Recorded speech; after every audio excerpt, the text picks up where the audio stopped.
Buen día, chicos.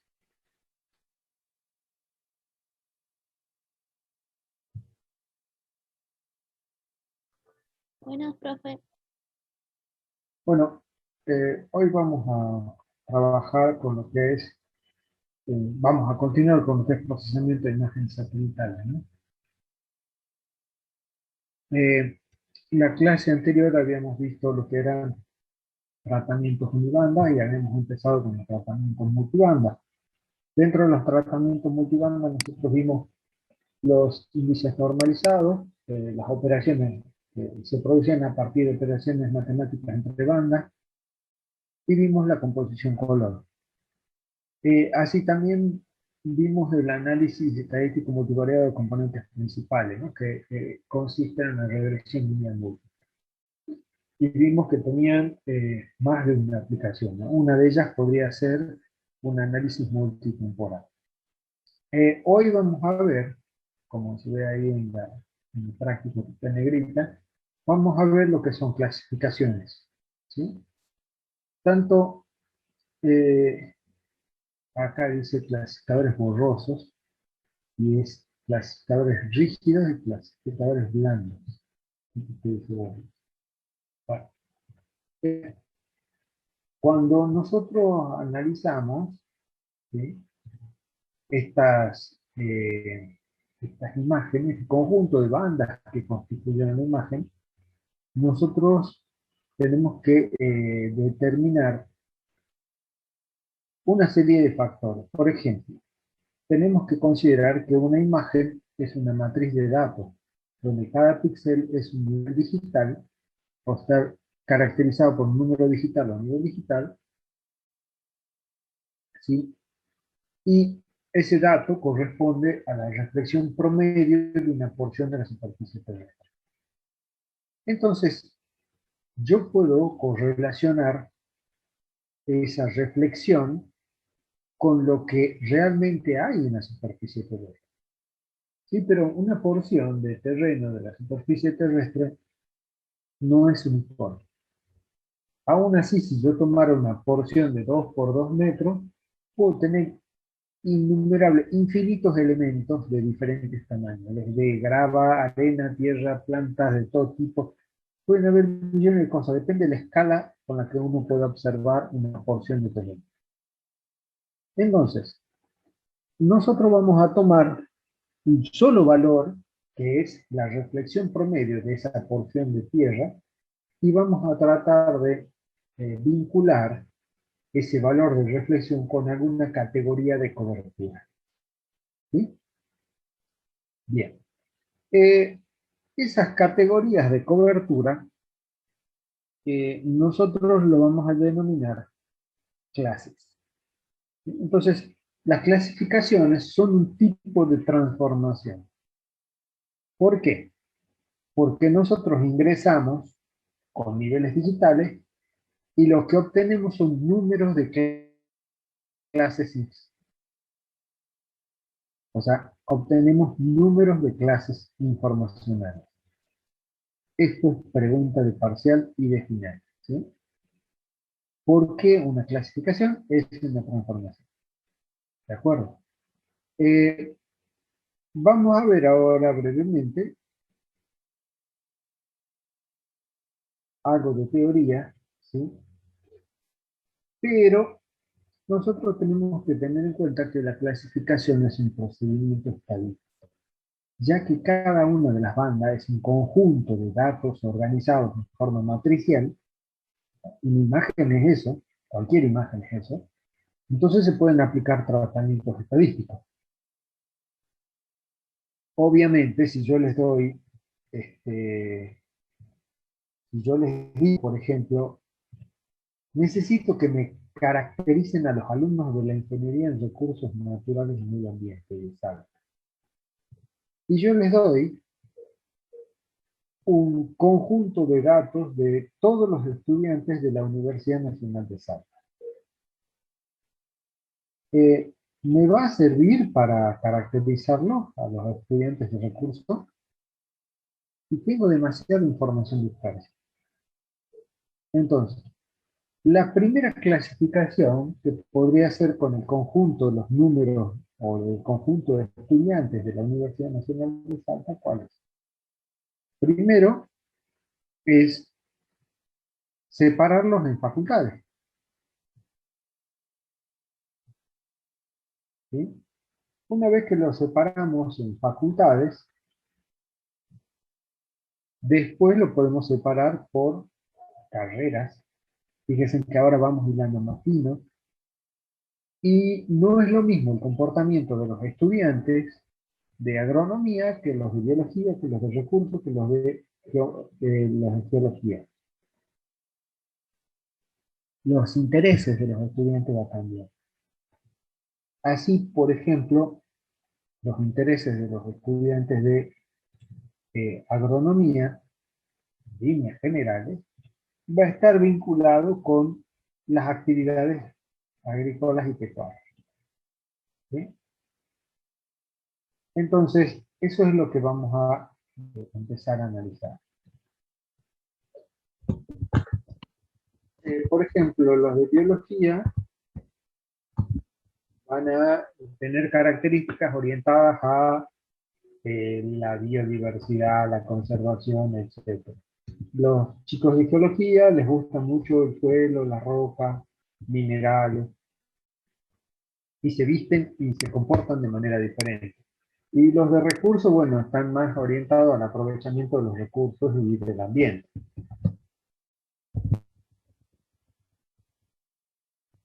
¿Sí? Entonces, esas son las cosas que nosotros vamos a empezar a ver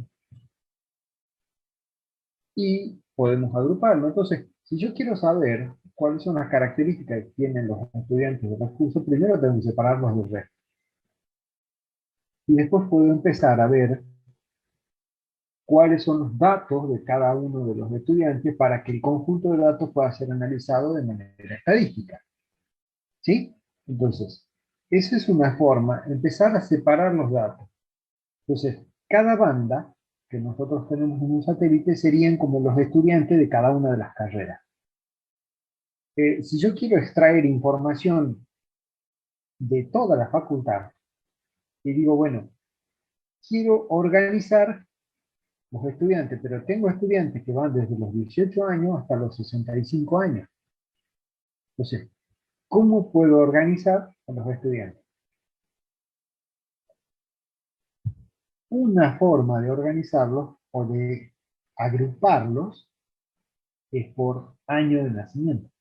Entonces, los estudiantes que están de 18 a 19 años, de 19 a 20, de 20 a 21, etc. Esa sería una forma donde cada una de las clases de agrupamientos son intervalos regulares, ¿sí? Pero ese es un criterio de agrupamiento. Bueno, el agrupamiento de los datos en estadística es una clasificación. ¿Se acuerdan cuando ustedes armaban las tablas de datos en estadística? Bueno, las tablas de datos cuando éramos o cuando eran demasiados datos que se generaban, ¿sí?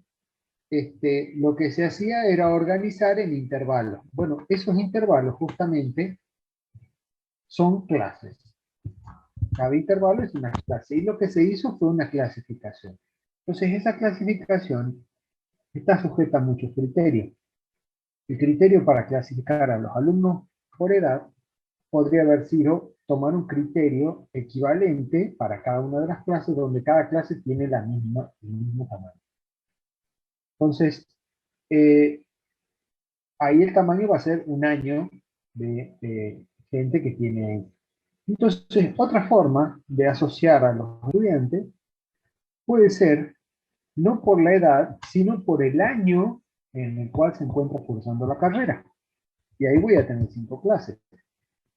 Otra forma sería, eh, digamos, asociarlo, por ejemplo, por los estudiantes que todavía siguen siendo adolescentes, o sea, entre los 18 y los 30 años, estudiantes que ya son adultos, entre los 30 y los 65 años, y estudiantes adultos mayores de 65 años, por ejemplo.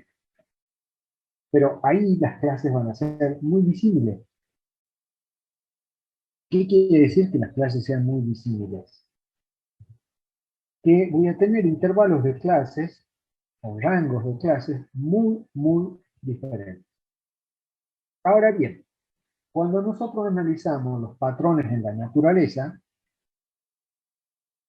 si yo tomo clases iguales, del mismo tamaño, lo que podría hacer es incluir en todas las clases la misma cantidad de píxeles, lo cual estaría diciendo de que cada una de las coberturas sobre el suelo, por ejemplo, suelo desnudo, pastizal, bosque, etcétera, todos tienen la misma superficie. Y en la naturaleza no ocurre eso. Entonces, la clasificación que vamos a ver aplicado a imágenes satelitales lo que hace es agrupar píxeles con igual comportamiento o similar comportamiento en cuanto a su patrón de reflexión, o sea, usando los niveles digitales, obviamente. Entonces, va a tomar elementos de la superficie de la Tierra que tiene un patrón de reflexión similar. ¿Y por qué le digo un patrón de reflexión y no una reflexión similar? Porque cuando yo tomo una banda, puedo tener un conjunto de píxeles que tiene una reflexión similar, pero el comportamiento de ese conjunto de píxeles en todas las bandas a lo mejor no es el mismo. Entonces yo tengo que tomar píxeles que tengan un similar comportamiento en cada banda y a su vez que se comporten de manera similar en todas las bandas. Eso quiere decir que el patrón de cobertura que yo estoy buscando en el suelo es similar. No vamos a decir que es lo mismo, ¿por qué? Porque en la naturaleza no existen dos sectores exactamente iguales. Si ustedes van a ver en el jardín de su casa que tenga césped, ¿sí? Van a ver, todo verde, parejito. Ahora, hagan polígonos de 40 centímetros, de 20 centímetros, de 10 centímetros, y vayan contando cuántas plantas hay, cuántos cogollos hay de las monocotiledones que tenemos ahí, de esas plantas, de las coallas o de las que tengan. Y van a ver que el número de plantas que está en cada uno de esos cuadritos es diferente. O sea, por más que el césped se vea uniforme y parejo, cuando nosotros empezamos a ver a nivel micro, vamos a ver que hay diferencias. Entonces, en la naturaleza pasa exactamente lo mismo. Entonces, ¿cuáles son esos criterios de clasificación? Eh, Hay dos criterios que son los más diferentes que tenemos, que son en función de la utilización del valor de probabilidad. Y ustedes me dirán, ¿cómo es esto? O sea, ¿cuál es la probabilidad de que un píxel integre una clase u otra clase? Bueno, acá tenemos dos criterios de clasificación. Clasificadores rígidos, o también llamados clasificadores duros, y los clasificadores blandos o flexibles. Nosotros vamos a ver qué significa un clasificador blando, pero no lo vamos a abordar en esta materia. ¿Por qué? Porque es bastante más complejo analizarlo. El día que alguno quiera analizarlo, por favor estudie en serio estadística. ¿Sí? Ya con que sepan qué es la media, la mediana y otras medidas de tendencia central, que la mitad de ustedes ni se acuerda de qué estoy hablando, imagínense si empezamos a hablar en términos de probabilidad, de otros términos estadísticos, sobre todo de análisis multivariado que no vemos nosotros en el curso de estadística, o se ve muy poco. Entonces, quitamos del análisis los clasificadores blandos. A su vez, básicamente, los análisis de clasificadores blandos se usan casi exclusivamente en investigación. Muy poco se usa en la vida profesional de ustedes. Entonces, no vamos a abocar a enseñarles los clasificadores rígidos, pero sí saber cuál es la diferencia entre uno y otro. ¿Sí? Entonces yo ahora les voy a mostrar en un breve grafiquito, por ejemplo, si esto fuera, voy a enganchar la línea, si esto fuera un píxel, así, supongamos que es cuadrado, donde en ese píxel podemos tener bosque, y vamos a tener suelo desnudo y pastizal, ¿no? ¿Sí?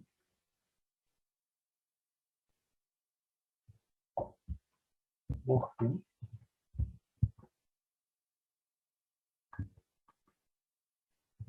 vamos a poner pastizal,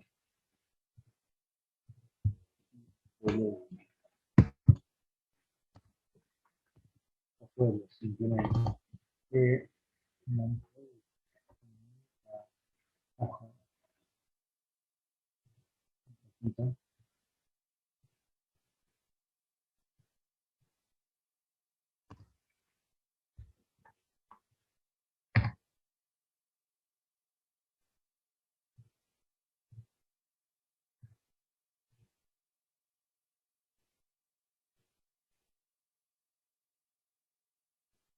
Bien. Supongamos que, no sé si se ve ahí, esta porción que tenemos acá, tenemos el 60% de bosque. Tenemos un 20% de pastizal y un 20% de cielo. Es horrible escribir con el mouse. Entonces, esta situación, fíjense que acá tenemos que el píxel está ocupado por estos porcentajes de esas tres clases. Entonces es un píxel mixto. ¿A qué clase asigno este píxel? ¿Al bosque, al pastizal o al suelo desnudo? Fíjense que acá el criterio de decisión a dónde poner el píxel es sencillo. ¿Sí? Tanto en el clasificador rígido como en el clasificador blando, lo van a asignar al mismo sitio, o sea, a la misma clase, que es al bosque. Pero, ¿qué pasa si nosotros tenemos un 47% de bosque? ¿Sí? Vamos a hacerlo.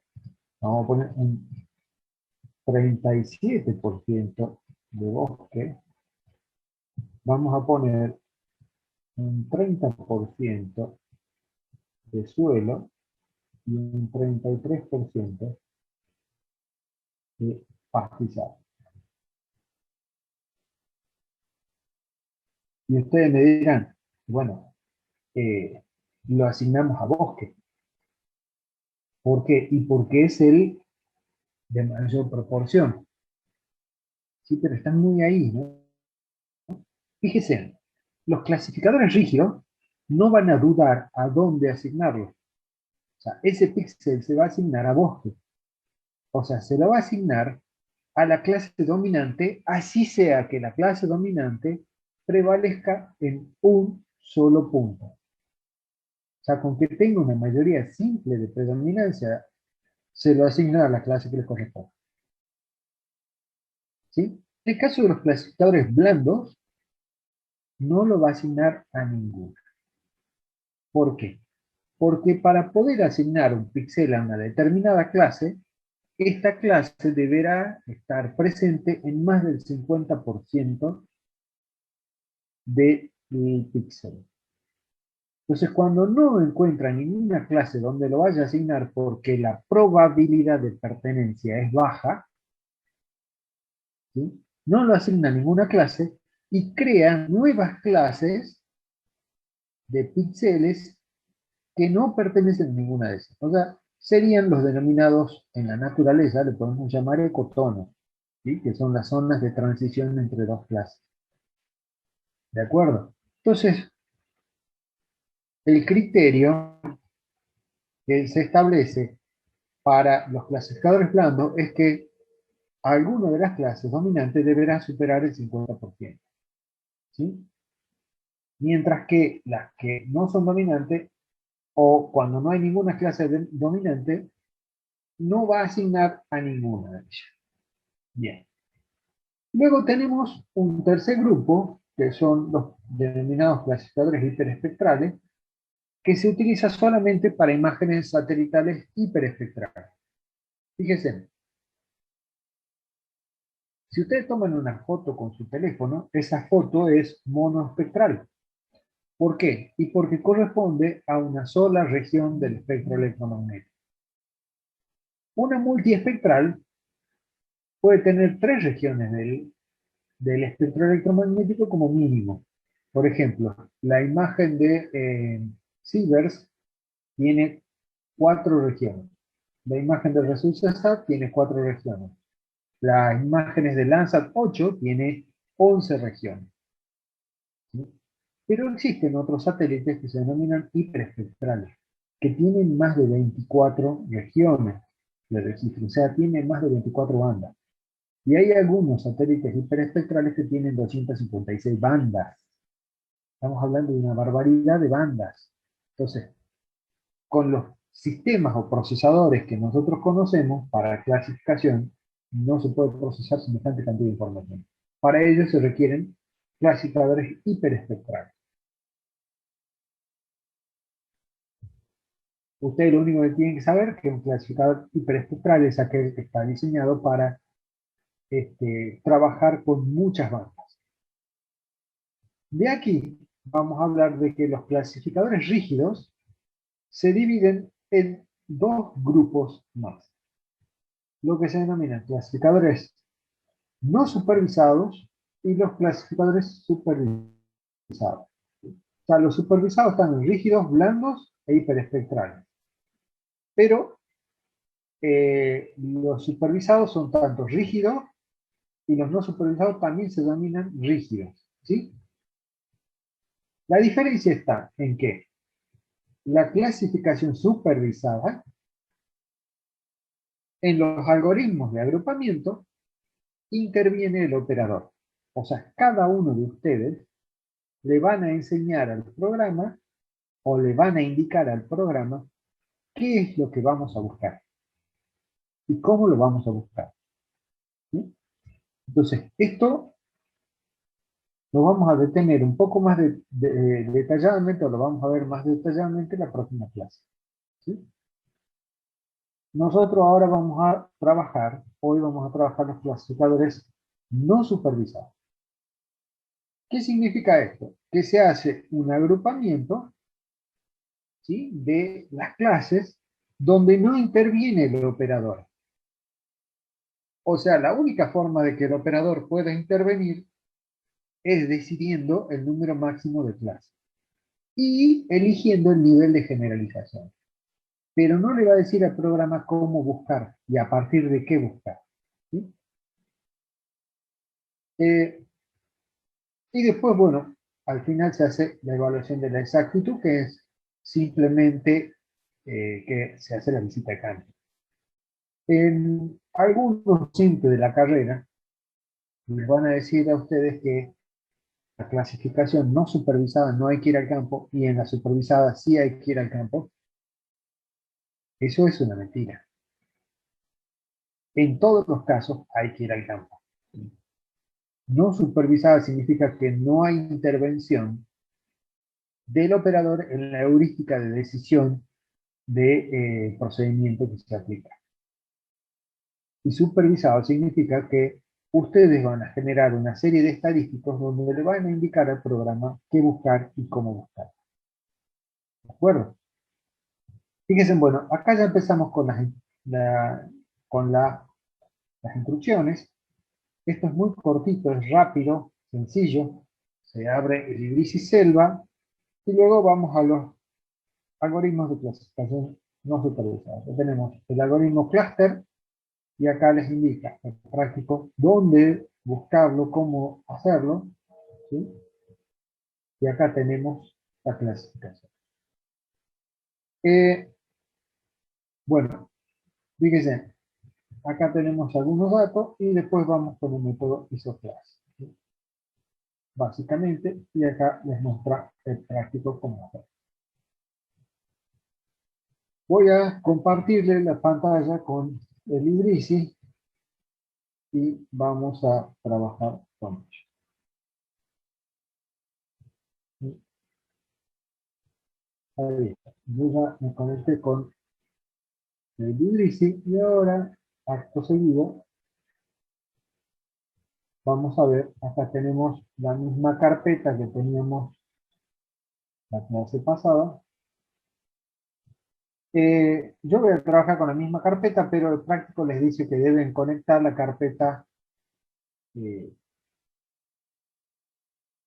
que dice clasificación. ¿Por qué se conecta una carpeta nueva? Es simplemente para que no le estorben a ustedes todo lo que se hizo en los prácticos anteriores, ¿sí? Yo tengo acá en práctica, procesamiento digital, clasificaciones, y ahí buscan y conectan la carpeta, ¿sí? Eh, Básicamente, yo lo que voy a hacer es continuar acá, ya tengo la imagen, son las mismas bandas de las imágenes de tratamiento unimultibanda, ¿sí? Así que lo vamos a hacer. Todo es a través de procesamiento de imágenes, ¿sí? Image processing. Fíjense que acá tenemos restauración, mejoramiento, transformación, pero debido a la importancia, las clasificaciones se toman como un apartado, o sea, se las toman por aparte. Fíjense acá dice hard classifier, que son los clasificadores duros, y después dice soft classifier, son los clasificadores blandos o flexibles. O clasificadores de análisis de mixtura, o sea, que hay clasificadores que tienen algo de un clasificador duro y algo de un clasificador blando. Fíjense acá están todos los clasificadores blandos, y acá dice HyperRAS, HyperOS, etcétera. Estos son clasificadores hiperespectrales, ¿sí? Y acá tenemos un montón de clasificadores duros, que los primeros que están clasificados acá son clasificadores supervisados, y los que están acá son clasificadores duros. Perdón, clasificadores no supervisados, tanto cluster, isoclass, isodata, camis, matset, etc. Nosotros vamos a ver estos dos nada más hoy, que son cluster e isoclass. Entonces, hago clic en cluster y acá me dice, puedo cargar un número máximo de bandas, ¿sí? Voy a poner 6 bandas en este caso y voy a cargar de la banda 2 a la banda 7.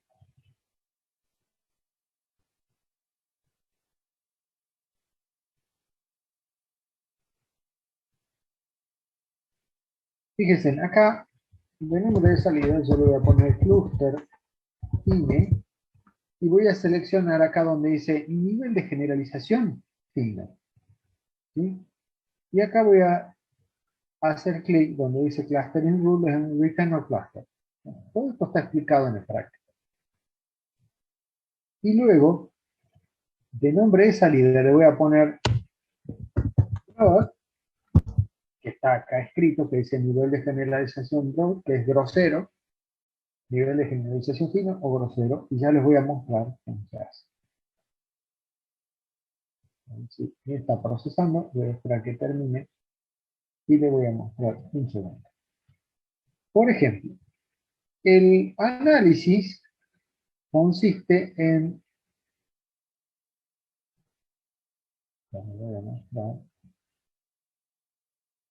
voy a abrir un histograma.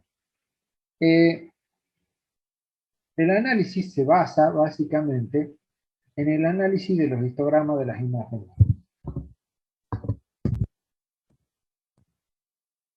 A ver si acá lo puedo.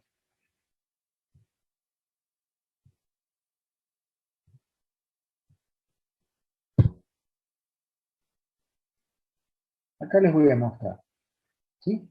Esto es un histograma de una imagen. Si fijan acá, yo, bueno, lo exageré un poquito, pero hay como saltos, ¿sí? Entre las barras, ¿sí? Esos saltos se llaman picos, en este sentido, y escalones, en este otro sentido. Y picos y escalones. Entonces, ¿qué es lo que hace el programa? ¿Cómo busca? El procedimiento de clustering o de clasificación también se denomina, o lo van a encontrar explicado por algunos autores, como agrupamiento natural. ¿Qué significa? Acá analiza. Lo que tenemos abajo es un rango de niveles digitales con un valor de frecuencia, o sea, los píxeles que tienen un comportamiento en cuanto a la frecuencia de manera similar. Entonces, toma el centro de esta barra, calcula el valor y a partir de ahí empieza a incorporar todos los píxeles a esa clase hasta llegar a la mitad de la distancia con la barra siguiente. ¿Sí? Entonces, esto es una generalización fina. Una generalización grosera sería hacer, por ejemplo, esto. O sea, ¿qué es lo que hace el programa? Toma todas las barras finitas, que es una generalización fina, o hace una generalización grosera, o sea, que toma barras más grandes. O sea, que hizo ampliar el ancho de clases del análisis en el histograma, básicamente. Eso es la diferencia entre una generalización fina y una generalización grosera. ¿Sí? Ya les voy a mostrar el resultado de cómo se observa algo.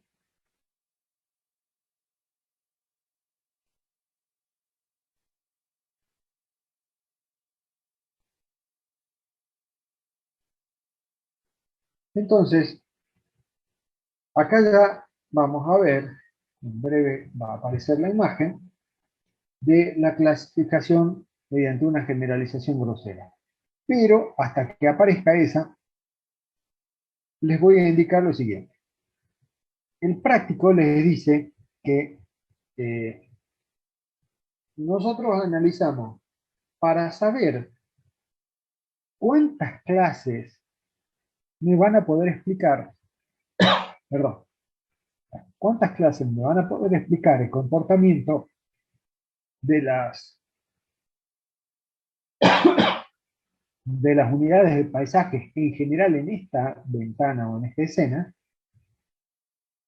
Nosotros vamos a analizar el histograma de salida de la imagen con todas las clases. ¿De acuerdo? Entonces, fíjense, bueno, acá están las dos imágenes. Fíjense, en la imagen fina, si yo tomo la barrita del costado, tenemos 255 clases. Imagínense si ustedes tienen que averiguar qué significa cada una de esas coberturas. 255 coberturas es una barbaridad. No lo van a poder lograr. Mientras que la grosera tiene 64 clases. Igual es un montón. ¿Sí? Ahora bien, ¿qué voy a hacer yo? Voy a analizar el histograma de esta imagen. La voy a poner acá, voy a poner cluster find, y acá le voy a dar OK. ¿Sí? Básicamente, lo que estoy viendo acá es el histograma de esa imagen. ¿De acuerdo? ¿Y acá qué voy a hacer? Voy a analizar el histograma para ver el comportamiento de los niveles digitales o de las clases en función a la frecuencia. Con esto voy a poder determinar aproximadamente, ¿sí?, cuántas clases más o menos pueden explicar una escena. Entonces vamos contando dónde se producen los saltos más significativos en este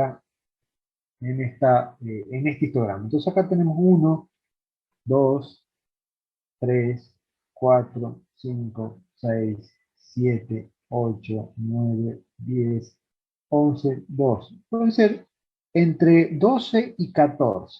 ¿Sí? Entonces uno puede manejar ese número. Podemos manejar entre 10 y 14. Y vamos probando. Esto es un poco a prueba y error. Esto es mucho de cómo lo tomamos o cómo lo consideramos nosotros. Ahora voy a hacer lo mismo para el de generalización grosera. ¿Sí? Yo voy a contar, a ver, tenemos 1, 2, 3, 4, 5, 6, 7, 8, 9, 10. En el de generalización grosera tenemos 10. Entonces, ¿qué es lo que hacemos ahora? Eh, Nosotros lo que vamos a hacer es volver al instrumento de clasificación, a la herramienta de clasificación, y acá voy a poner en cluster fine 12 de nombre de salida, y acá a continuación voy a seleccionar Set maximum number of clusters. O sea, seleccione un número máximo de clases. Y acá le voy a poner 12. Y le voy a dar OK. Mientras que para el de generalización grosera, le voy a dar 10 clases, que era más o menos lo que analizamos nosotros. Y ya vamos a ver que cambia completamente la cosa.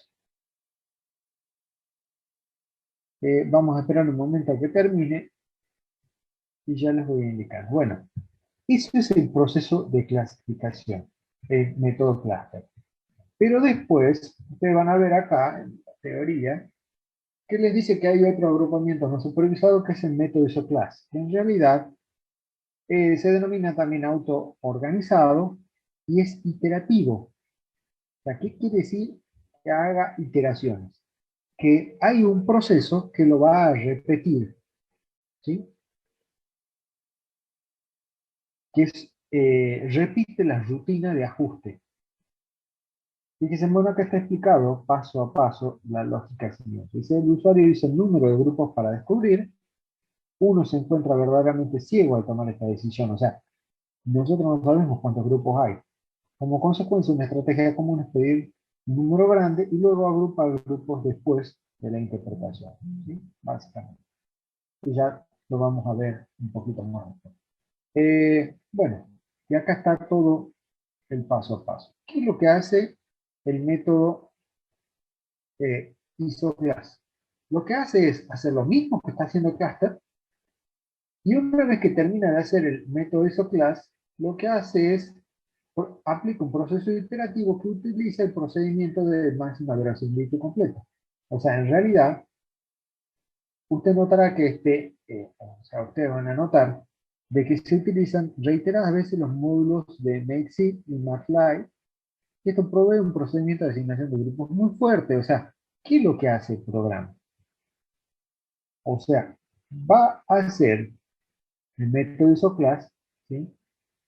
Va a hacer esta primera imagen y luego va a empezar a hacer o a aplicar herramientas de los métodos supervisados basados en el histograma de la imagen resultante.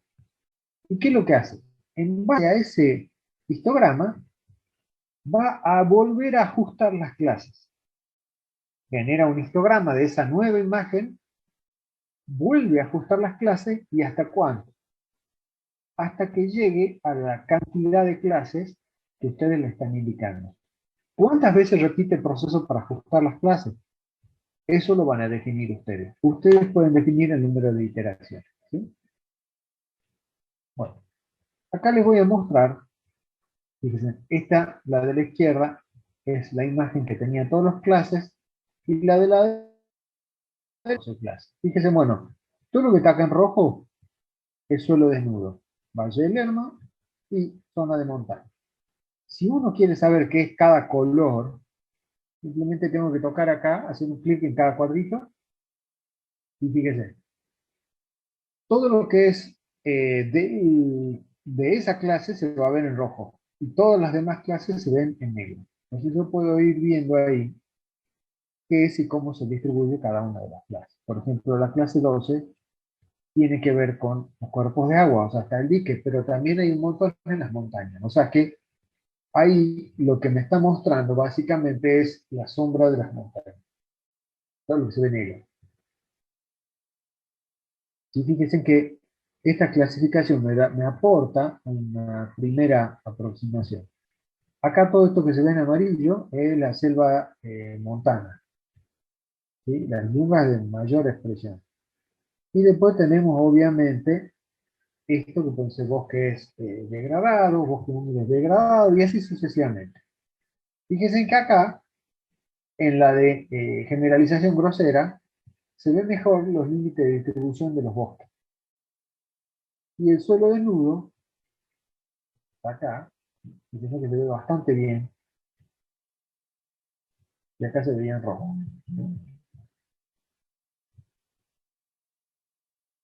Buenísimo. Entonces, ¿Qué diferencia hay entre la generalización grosera y la generalización fina? Fíjense que en la generalización grosera no me diferencia los tipos de bosque.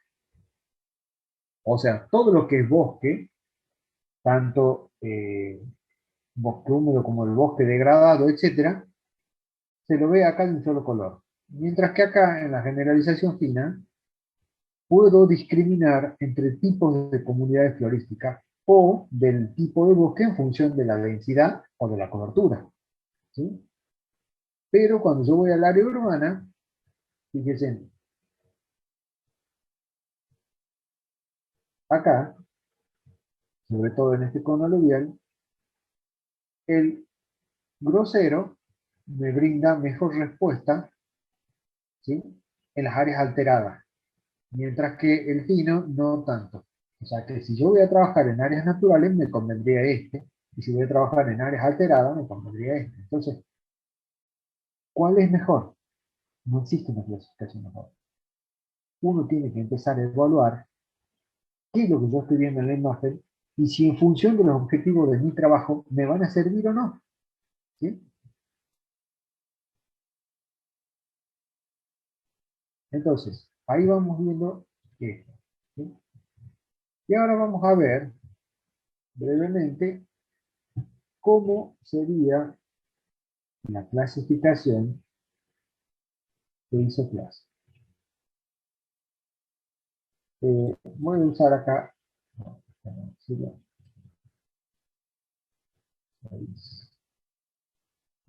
estos son componentes principales. Vamos a tener que cargar la banda una por una. ¿Sí? Acá se me carga el 2. Entonces, el método isoclase utiliza la primera parte, genera una imagen de clasificación y analiza el histograma de esa imagen y ajusta un conjunto de clases nuevas. ¿Sí? Entonces, fíjense que acá no me permite hacer nada más, solamente seleccionar el número máximo de 7 bandas. Le voy a dar Next y ahora me va a proporcionar una serie de me va a proporcionar una serie de opciones, ¿sí?, donde vamos a poder verlo.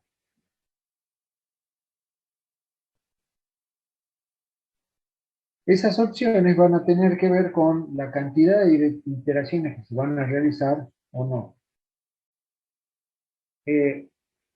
Básicamente, nosotros cuando trabajamos con estas clasificaciones, ¿sí?, vamos a ver de que no existe una regla taxativa para todas las clasificaciones. Sí, yo les voy a dar algunas recomendaciones. Por ejemplo, si nuestra área de estudio,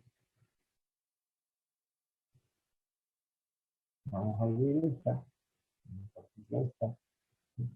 si nuestra área de estudio está acá, bueno, fíjense acá me aparece el de isoclase, me pregunta el número de iteraciones, puedo poner 3, y el número de clases a designar le voy a poner 8, por ejemplo.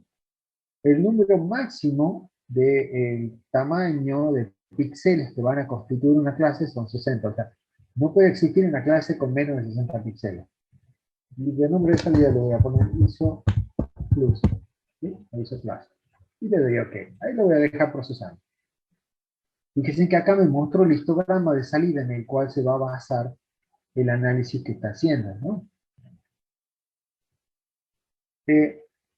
Bueno, lo que quería referirme, y es muy importante cuando tengan que hacer su trabajo profesional o un trabajo de tesis o de investigación, si mi área de estudio es este pedacito que está acá, ¿sí?, no utilicen la imagen completa para crear las clasificaciones, ¿sí? Hagan una ventana, un recorte de una ventana. Una forma sería hacer, por ejemplo, esto, miren. Yo voy a ir acá donde está, yo ya tengo acá el recuadro de mi área de estudio, tomo este disquete que está acá en el Composer y pongo Save Current View, que es guardar una imagen de Idrisi de la porción que estamos viendo ahora. Y le voy a poner, por ejemplo, ventana. ¿Sí? De esta manera, si yo abro la imagen que dice ventana,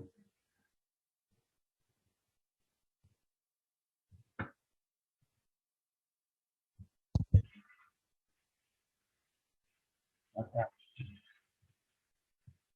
fíjense que tiene solamente el tamaño de lo que estamos viendo y no está la imagen completa. ¿Para qué sirve esto? Yo lo que estoy haciendo es un análisis estadístico. ¿Sí? Ese análisis estadístico se basa en los datos que yo tengo. Si yo estoy haciendo un análisis de los estudiantes de la Facultad de Ciencias Naturales y para calcular la media utilice todos los datos de los estudiantes de la Universidad Nacional de Salta, el resultado que voy a tener un error impresionante, un error altísimo.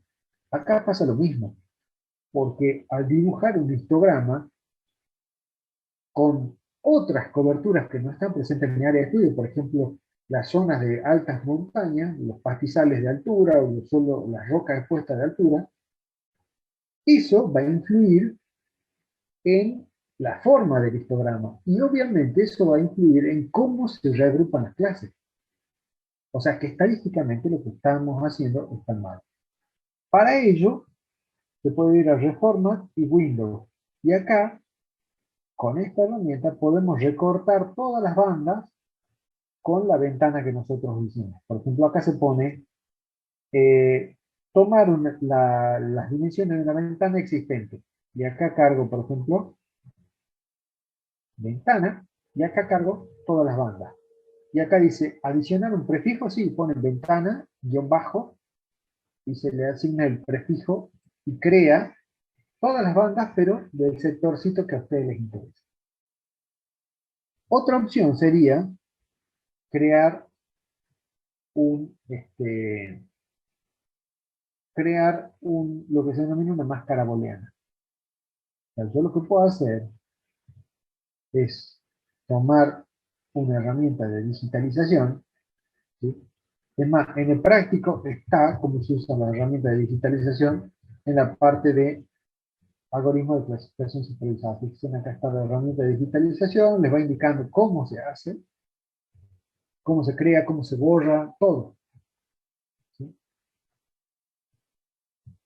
Entonces, yo lo que puedo hacer acá, pongo máscara, nombre de salida, elijo que sea un polígono y le doy OK. Y acá puedo crear el límite del área de estudio. Voy haciendo clic con el botón para marcar el polígono, hago clic con el botón derecho para cerrar. Si no tengo o no quiero crear un polígono acá, puedo importar un polígono de otra fuente. ¿Sí? Una vez que hago eso, guardo el polígono, ¿sí? Y una vez que está guardado el polígono, la reforma, vamos a raster vector, que es una conversión de polígono de vector a raster. Y acá selecciono el polígono raster, fíjense, me voy a poner máscara, y de nombre de salida le voy a poner el mismo nombre. Le doy OK. Y me va a preguntar si deseo especificar los parámetros iniciales de la imagen, porque estoy creando una imagen a partir de un vector. O sea, el programa no sabe cuántas filas, columnas y entre qué coordenadas crear esa imagen. Le digo que sí. Pero acá voy a tomar, fíjese, dice, copia los parámetros de una imagen. Dejo los tres puntitos y elijo alguna de las bandas que yo tenga, para que tenga exactamente los mismos valores. Y le doy OK. ¿Sí? Entonces, ahí yo he creado una ventana del área de estudio. Entonces, si yo hago nuevamente una clasificación en un método cluster, acá voy a poner una sola. Ojo, yo podría hacer una clasificación de una NDVI, ¿sí? Lo que van a obtener ahí son clases de vegetación solamente. ¿Sí? Eso no lo saben nadie. De hecho, hay muy poca gente que lo usa. Y de hecho, yo podría utilizar el NDVI como una de las bandas para mejorar la distribución de las clases ajustado a la vegetación. Y acá voy a poner clases NDVI. Y acá dice use mask. Usar máscara. Toco acá, voy a buscar la que dice máscara. ¿Sí? Voy a poner fino. Le voy a poner 7 clases y le voy a dar OK. ¿Sí? Bueno, tengo demasiadas cosas procesando, así que obviamente va a demorar un poquito, pero ¿qué es lo que hace al utilizar la máscara? Solamente va a basar el análisis de clasificación en los píxeles que están concentrados en el área que yo acabo de definir. ¿Me entienden? Eso es importantísimo a la hora de trabajar y de considerar. Fíjense que acá me va a dar nuevas clases. Les voy a poner, por ejemplo, con una imagen de clúster, ¿sí? Para que vean la diferencia. Fíjense. ¿Hay diferencia? Sí. Es bastante notable la diferencia. ¿Sí? ¿Por qué? Porque el grupo de datos que se ha tomado para el análisis, no es el mismo.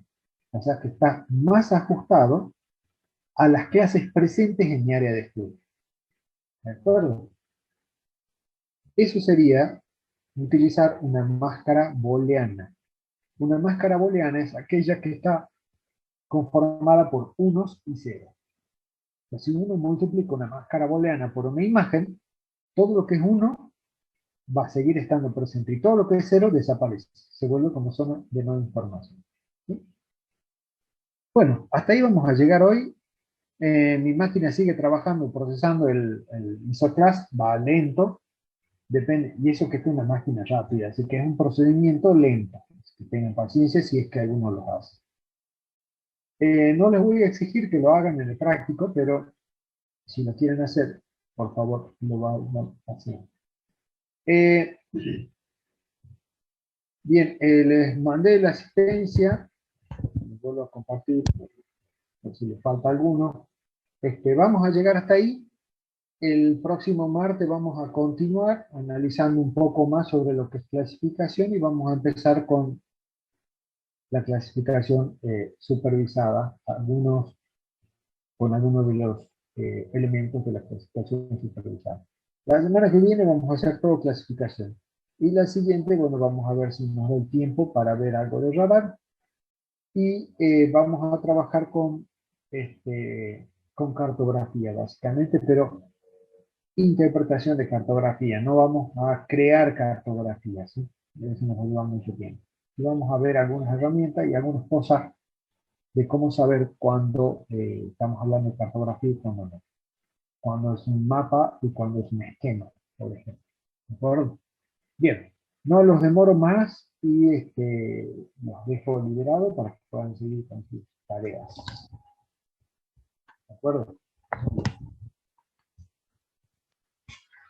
Bueno, chicos, nos vemos el próximo martes. Que tengan un lindo día. Hasta luego, profe. Y un buen Igualmente, fin de profe, hasta semana. luego. Chao, profe, gracias. Chao, chicos, hasta luego.